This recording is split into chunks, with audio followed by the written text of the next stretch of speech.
Assalamualaikum warahmatullahi wabarakatuh.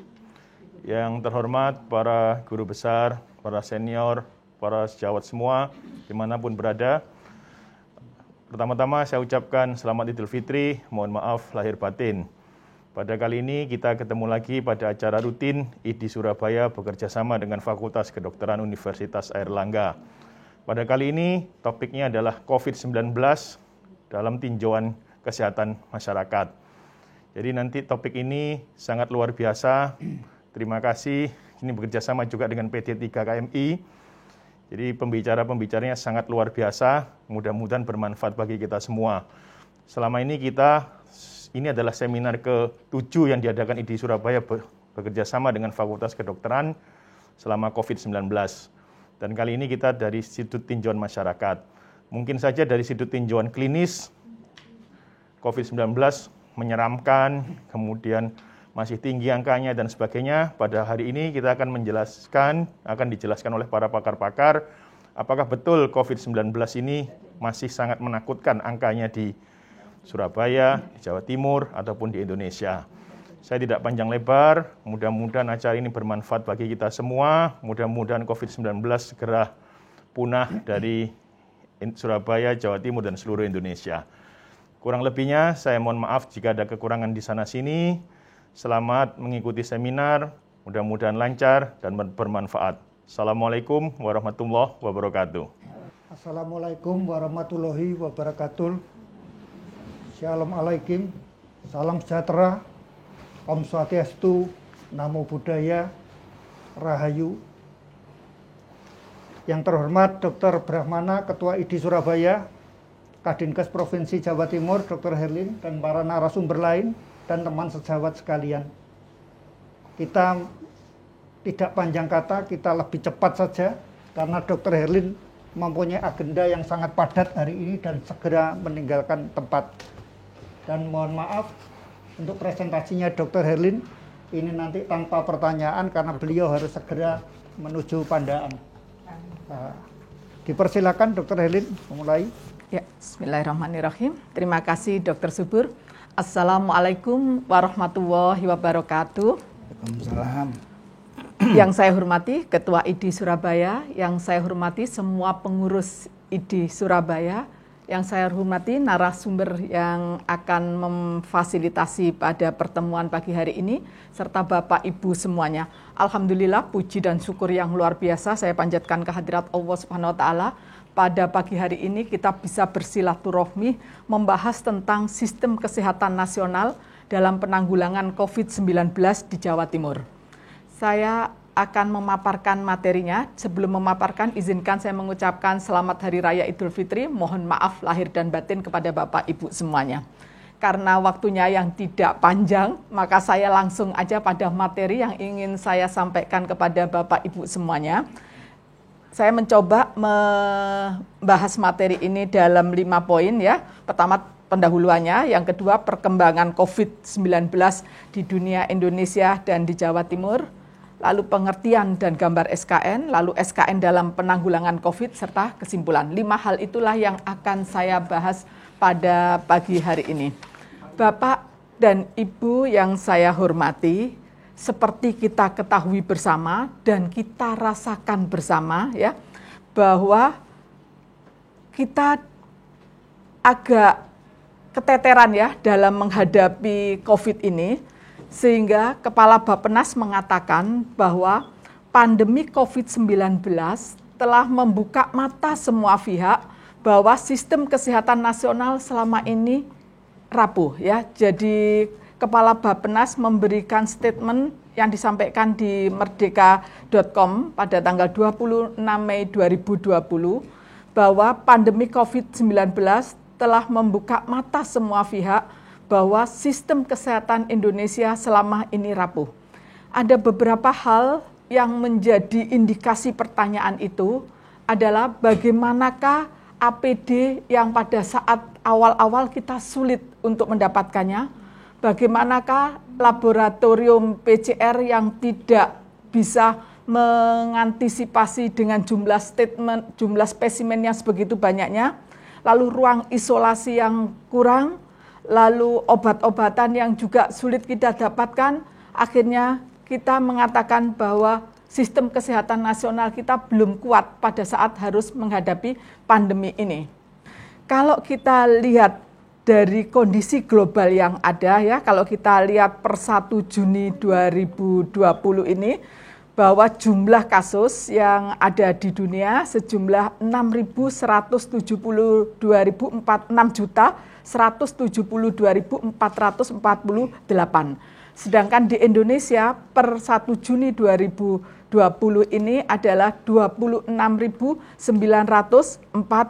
ya. Kalau kita melihat kasusnya adalah seperti ini. Dan di Indonesia seluruh provinsi sudah ada yang terjangkit dengan corona ini. Kalau kita melihat data berikutnya maka data di Indonesia seluruh provinsi sudah terinfokan bahwa ada kasus-kasus yang terjangkit dengan COVID ini di setiap provinsinya. Sekarang kita melihat kondisi di Jawa Timur ya. Kita melihat kondisi di Jawa Timur sampai 1 Juni 2020 ini ada 4.920 yang confirm. Dari 4.200 yang confirm ini ada yang sembuh sejumlah 699, yang dirawat 3.775, yang meninggal 418. Dari yang terkonfirm di Jawa Timur ini, ada yang dirawat di rumah, ada yang di gedung, dan ada yang di rumah sakit sejumlah 1.828. Kalau kita melihat data per kabupaten kota, maka datanya seperti ini. 3 yang terbesar yakni Surabaya, Sidoarjo, dan Gresik. Itu adalah 3 yang terbesar, di mana kumulatif Surabaya sampai 1 Juni 2020 ini sejumlah 2.633, sedangkan di Sidoarjo 664, di Gresik 178, dan seterusnya seperti data yang ada ini ya. Kalau kita melihat, ini yang catatan buat kita semuanya, ternyata gitu ya, dari yang confirm itu tidak semuanya itu dari PDP. PDP-nya hanya 43,80%. Tetapi justru yang menarik adalah dari OTG cukup signifikan. Jadi orang tanpa gejala justru yang confirm sejumlah 35,8%. Nah, inilah yang nanti akan menjadi langkah-langkah kita berikutnya. Sekarang saya ingin mencoba berdiskusi dengan Bapak Ibu semuanya terkait dengan sistem kesehatan nasional kita dalam rangka penanggulangan COVID ini ya. Seperti kita ketahui bersama bahwa tujuan negara kita itu adalah memajukan kesejahteraan umum, mencerdaskan kehidupan bangsa, serta ikut serta menjaga ketertiban dunia.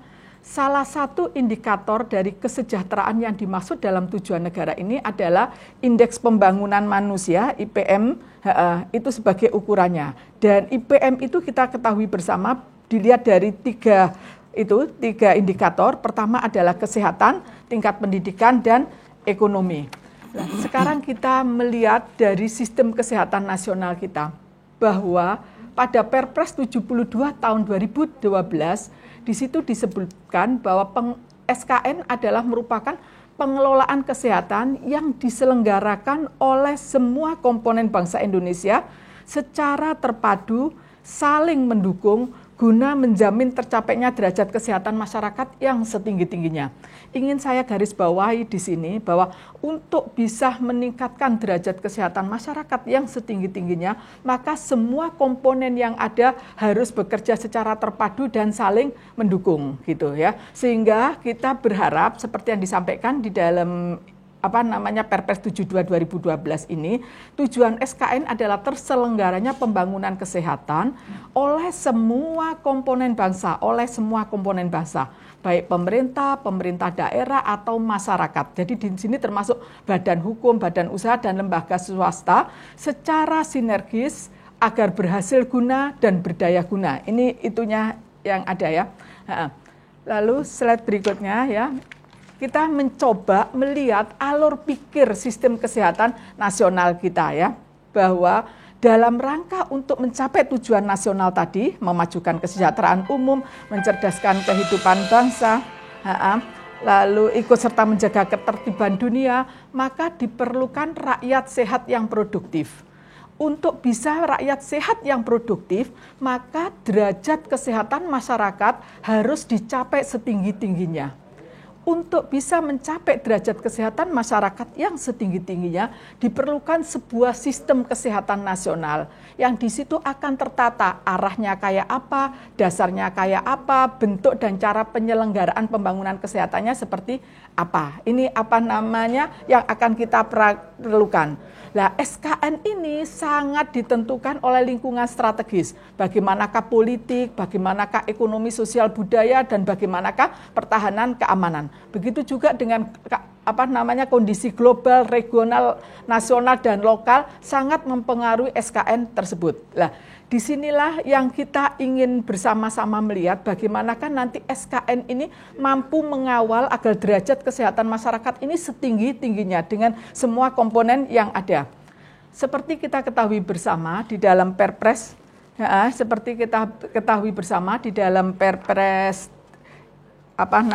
tentang SKN Perpres 72 tahun 2012 ada 7 subsistem di dalam SKN, maka di sini harus kuat dan saling berkoordinasi dan saling sinergis.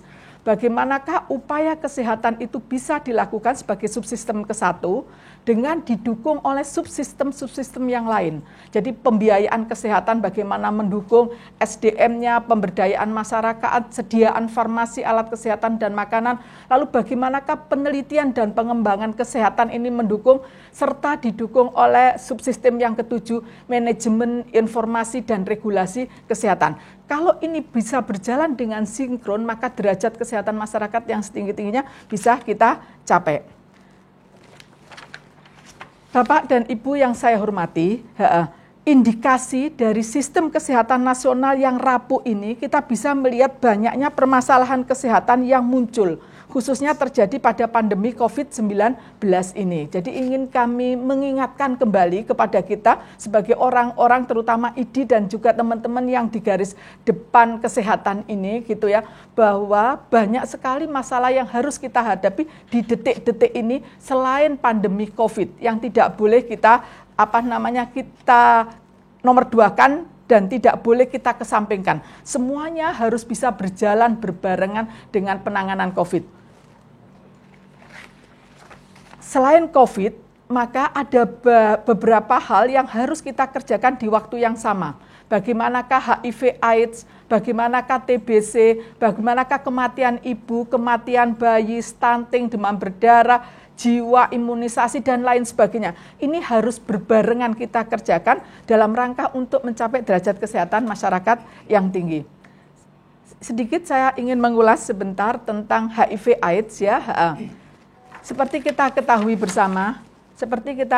bersama bahwa posisi Jawa Timur gitu ya dalam penanggulangan HIV/AIDS ya sama antara tahun 2018 sampai tahun 2019 menempati urutan yang pertama ya, menempati urutan pertama dari 5 provinsi dengan jumlah HIV terbanyak di Indonesia. Jawa Timur 9.981 untuk tahun 2019 kemarin.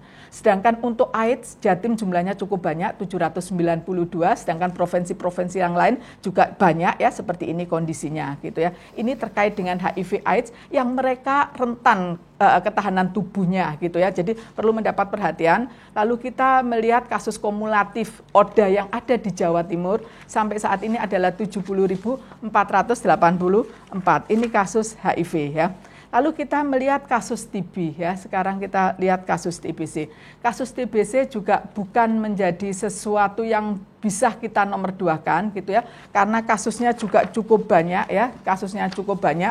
TBC di Jawa Timur ini ada 64.311 ya yang tercatat. dari estimasi sejumlah 96.865 dan ini merupakan kasus terbanyak nomor 2 di Indonesia. Sedangkan kalau kita lihat ya yang resisten obat juga jumlahnya tidak sedikit tinggi, TBC HIV juga sangat tinggi, TBC anak juga sangat tinggi. Ini gambaran yang harus dikawal pengobatan mereka dan dicegah penularannya. Begitu juga kalau kita melihat posisi Indonesia di dalam TB gitu ya, kita nomor 3 di seluruh dunia terbanyaknya ya. Begitu juga dengan TBC yang dengan resisten obat, kita juga nomor 5 yang tertinggi gitu dibanding negara yang lain. Begitu juga dengan TBC dengan HIV. Jadi Indonesia merupakan negara dengan triple burden tentang TB ini ya, baik kasus TB-nya sendiri maupun kasus resisten obat maupun TB dengan HIV. Dan ini juga harus menjadi perhatian kita di era pandemi ini.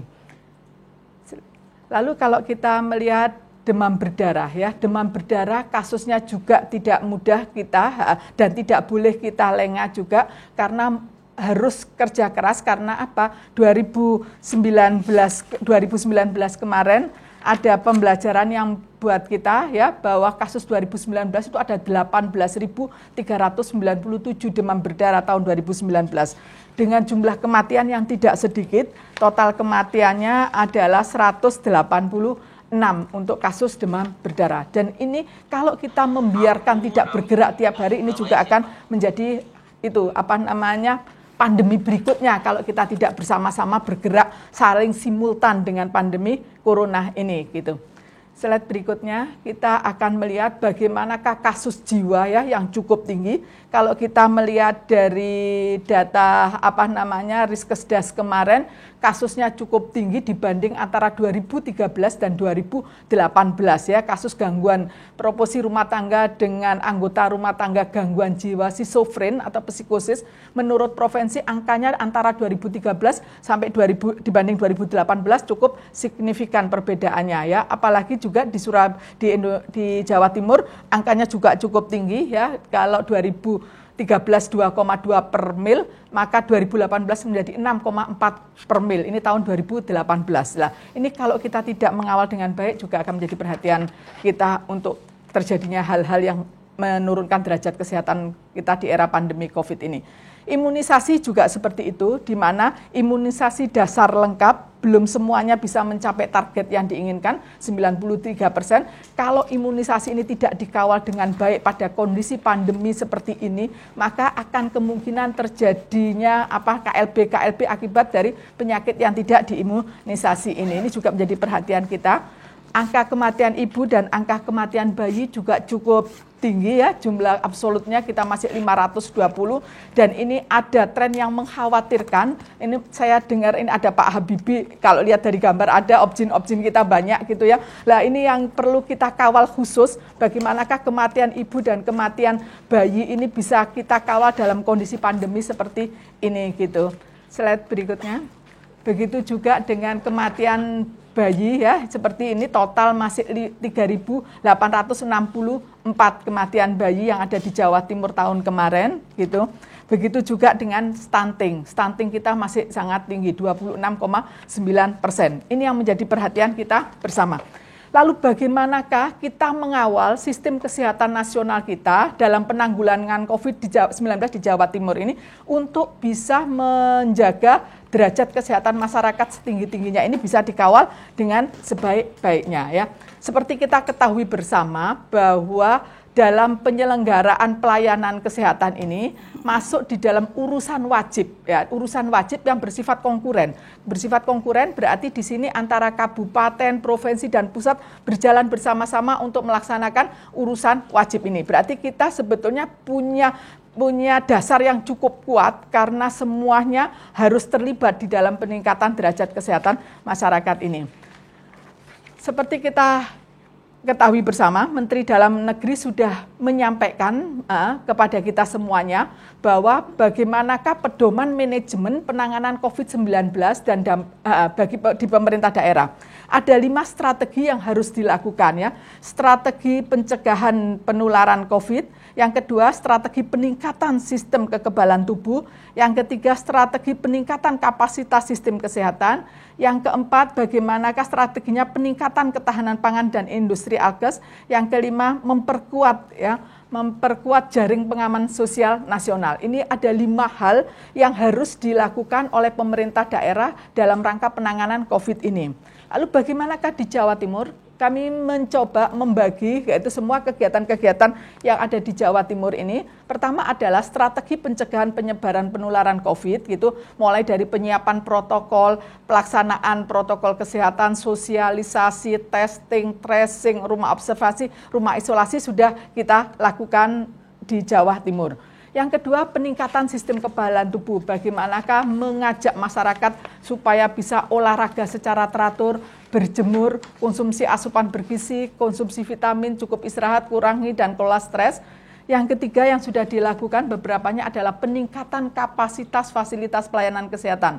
Penambahan tenaga kesehatan dengan model kontrak apabila ada vaskes-vaskes yang tidak bisa menangani karena kekurangan dari SDM-nya. Lalu bagaimanakah sarana pendukung kesehatan? Kita sudah mulai banyak sekali menambah ventilator, laboratorium, mesin PCR, reagen ya. Lalu peningkatan ruang perawatan, ruang isolasi kita tambah, konversi ruang biasa menjadi ruang isolasi, pembangunan rumah sakit darurat, konversi bangunan untuk rumah observasi dan rumah isolasi. Yang keempat adalah yang berikutnya adalah penguatan sistem informasi dan pelaporan.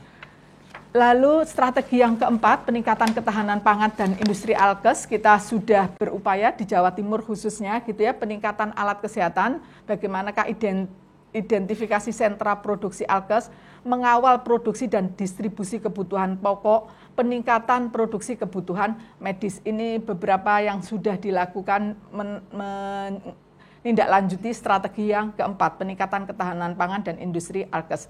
Yang terakhir adalah strategi yang kelima, memperkuat jaring pengaman sosial nasional. Di sini kita melihat sudah banyak yang dilakukan untuk stimulus ekonomi ya, dana desa untuk kegiatan padat karya tunai, bantuan langsung ke masyarakat dan lain sebagainya. Itu yang kita lakukan. Intinya adalah semua kita konsentrasikan bagaimanakah fokus kita untuk penanganan COVID, termasuk bagaimanakah kita melakukan refocusing ya, anggaran untuk belanja bidang kesehatan, penyediaan jaring pengaman sosial, dan penanganan dampak ekonomi. Ini kan slide berikutnya. Kita semua sepakat bahwa referensi utama pedomannya yang kita lakukan adalah yang dikeluarkan oleh Kementerian Kesehatan ya, pedoman pencegahan dan pengendalian COVID-19 ini ya. Lalu kita juga sudah menangani yang sama gitu ya, deteksi dan respon terhadap kasus yang ada. Jadi kalau itu OTG kita berharap bisa dilakukan karantina rumah. Kalau itu ODP kita bisa isolasi diri di rumah asal rumahnya memenuhi standar yang ada.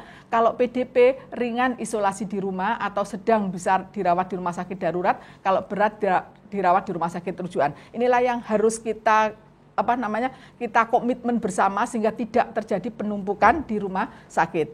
Terakhir, slide saya yang terakhir ini adalah bagaimanakah kita melihat 7 subsistem tadi bisa berjalan bersama-sama gitu ya, saling mendukung sehingga derajat kesehatan masyarakat bisa dicapai setinggi-tingginya. Di sini kita melihat dari ujung kanan derajat kesehatan masyarakat bisa tercapai kalau apa yang menyebabkan turunnya derajat kesehatan, penyakit-penyakit atau kondisi-kondisi kesehatan bisa kita atasi bersama. 7 subsistem harus berjalan berbareng-barengannya. Upaya kesehatan, bagaimanakah kita membuat rumah sakit rujukan, rumah sakit lapangan, rumah observasi, dan juga laboratorium kita tetapkan. Jadi ini saya mencoba memasangkan semua kegiatan yang dilakukan terhadap 7 subsistem SKN yang ada. Sebetulnya kita ini dari sisi kesehatan melihat kekompakan, kesinergisan, keseriusan semua dalam menangani COVID, alangkah baiknya kalau itu juga dilakukan untuk penanganan TBC, untuk penanganan HIV, lalu untuk penanganan kematian ibu dan bayi. Kita mengoptimalkan 7 subsistem yang ada. Seperti kita bersama-sama memerangi COVID ini, maka kita juga bersama-sama memerangi permasalahan-permasalahan kesehatan yang ada yang harus harus dikerjakan dalam kondisi pandemi yang tidak bisa ditunda lagi. Lah ini kita mencoba mengatur, dan hari ini alhamdulillah IDI beserta dengan Bapak Ibu semuanya, ayo kita bersama-sama menata gitu ya. COVID bisa kita atasi, masalah-masalah kesehatan yang lain bisa kita atasi dengan mengoptimalkan 7 subsistem yang ada gitu. Ini itunya ya. Nah, slide berikutnya. Kalau kita lihat fasilitas pelayanan kesehatan kita saat ini ada seperti ini cukup mendukung sebetulnya. Moga-moga kita bisa memanfaatkan dengan baik untuk COVID maupun untuk kasus-kasus kesehatan yang lainnya gitu ya, agar derajat kesehatan masyarakat bisa ditingkatkan. Slide. Kalau kita lihat akses rujukan sebetulnya sudah ditata, tidak ada satupun kabupaten yang tidak ada rujukan COVID ya. Moga-moga rujukan COVID ini juga bisa menjadi rujukan kasus-kasus yang lain juga, atau kalau tidak bisa di rumah sakit itu, maka ada di rumah sakit lain yang sudah menyiapkan untuk rujukan-rujukan untuk ibu, rujukan-rujukan untuk bayi dan lain sebagainya gitu ya. Kalau kita melihat dari apa yang dikeluarkan Bappenas tahun 2021 ada rencana kerja pembangunan ya, rencana kerja pembangunan untuk penguatan sistem kesehatan nasional, di mana mencakup seluruh 7 sistem ya. Jadi mencakup seluruh 7 subsistem dalam SKN. Ini sudah ditata sedemikian rupa. Moga-moga ini bisa berjalan dengan optimal sehingga tidak rapuh lagi ya. Karena apa? 7 subsistem yang ada ini sudah digabung gitu ya, digabung untuk bisa memaksimalkan dengan melibatkan lintas kementerian dan lintas sektor yang ada ya. Lintas kementerian dan lintas lembaga. Terakhir, ini fokus penguatan di 21 karena kita lihat sistem kesehatan nasional kita kan belum kuat, rentan terhadap ancaman pandemi, pencegahannya juga lemah ya, dari screening, test, tracing dan lain sebagainya masih perlu harus dikuatkan. Vaskes dan Farmalkes tidak siap ya, lab manajemen juga kita harus menunggu lama, kapasitas tenaga kesehatan terbatas. Ini sistem kesehatan kita yang masih belum kuat dan perlu dipersiapkan, perlu diperkuatkan dengan kesiapan menghadapi pandemi, lalu recovery dalam penyelesaian masalah kesehatan dengan penguatan pada promotif dan preventif, serta kita berupaya meningkatkan anggaran kesehatan. Fokus penguatan 21 sudah disebutkan di sini, ada penguatan Germas, penguatan health security, dan penguatan sumber daya, baik itu fasilitas, farmasi, alkes, dan SDM kesehatan.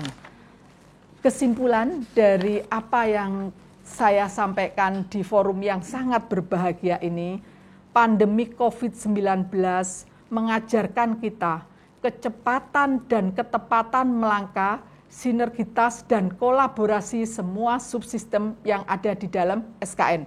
Kita harus menjadikan ini kuat supaya bisa mengawal derajat kesehatan masyarakat yang setinggi-tingginya, tidak ada masalah kesehatan yang menyebabkan nanti kita tidak bisa optimal dalam peningkatan derajat kesehatan. Bukan hanya COVID yang menjadi masalah, tapi juga tadi yang saya sampaikan tadi, masih banyak yang harus dibarengkan dalam menyelesaikan masalah ini bersama dengan pandemi COVID yang harus kita selesaikan. Saya akhiri, wabillahi taufiq wa hidayah, wassalamualaikum warahmatullahi wabarakatuh.